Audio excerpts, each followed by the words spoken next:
Hello అండి, మీరు first time నా ఛానల్ చూస్తున్నట్లయితే ప్లీజ్ సబ్స్క్రైబ్ చేయండి.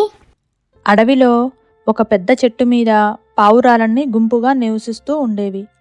వాటన్నిటికీ ఒక రాణి పావురం లీడర్గా ఉండేది. ప్రతిరోజు ఉదయం ఆ పావురాలన్నీ రాణి పావురంతో కలిసి వెళ్ళి పండ్లు ధాన్యం తిని తిరిగి వస్తూ ఉండేవి. ఆ గుంపులో అన్నిటికంటే చిన్నది తెలివైన పావురం ఉండేది. దాని పేరు చిన్ను.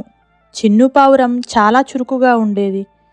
ఎప్పుడూ మిగిలిన పావురాలతో కలిసి వెళ్లకుండా అడవిలో కొత్త కొత్త ప్రదేశాలకు వెళ్ళి నచ్చినవి తింటూ స్వేచ్ఛగా తిరుగుతూ ఉండేది. అది గమనించిన రాణి పావురం, ఏంటి చిన్ను, నువ్వు మాతో కలవకుండా ఒంటరిగా వెళ్తున్నావు? ఈ అడవిలో ఒంటరిగా తిరగటం చాలా ప్రమాదం. ఇంకెప్పుడు ఇలాంటి పనులు చేయకు అని ఎప్పుడూ కోప్పడుతూ ఉండేది. కానీ చిన్ను పావురం మాత్రం అదేమీ పట్టించుకోకుండా తన మిత్రుడైన ఏనుగుతో కలిసి ఆడుకుంటూ అడవిలో తిరుగుతూ ఎక్కువ సమయం గడుపుతూ ఉండేది. ఒకరోజు ఉదయం పావురాలన్నీ గూడు నుంచి బయటకు వచ్చాయి. చెట్టు కింద రంగురంగుల ధాన్యం గింజలు పడి ఉన్నాయి.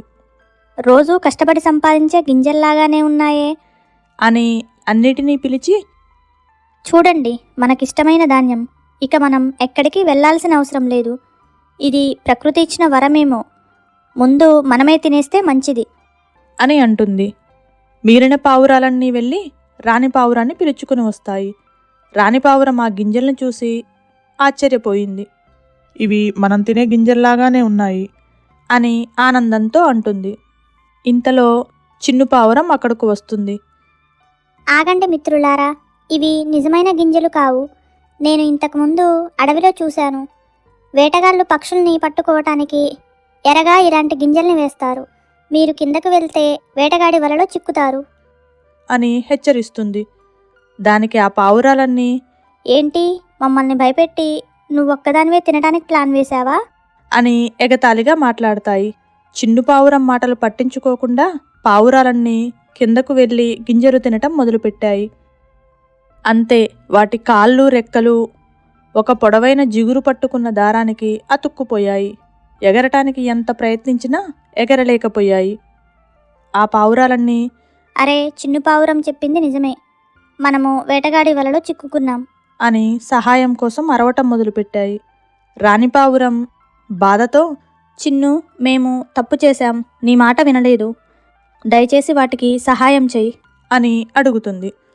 ఆ చిన్ను పావురం, భయపడకండి, నేను వెళ్ళి నా మిత్రుణ్ణి తీసుకువస్తాను. మిమ్మల్ని అందరినీ కాపాడతాను అని చెప్పి తన మిత్రుడైన ఏనుగును వెతుకుతూ నది దగ్గరకు వెళ్తుంది. మిత్రమా, ప్రమాదం! నా తోటి పావురాలన్నీ వేటగాడి వలలో చిక్కుకున్నాయి.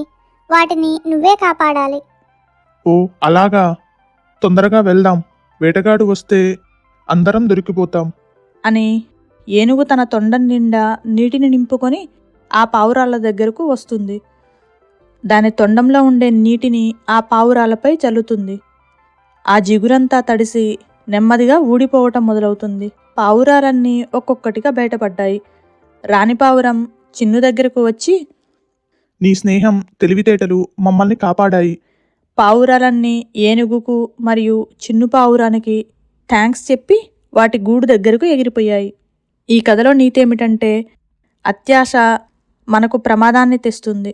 నమ్మకమైన స్నేహితులు కష్ట సమయంలో దేవుళ్లా కాపాడతారు.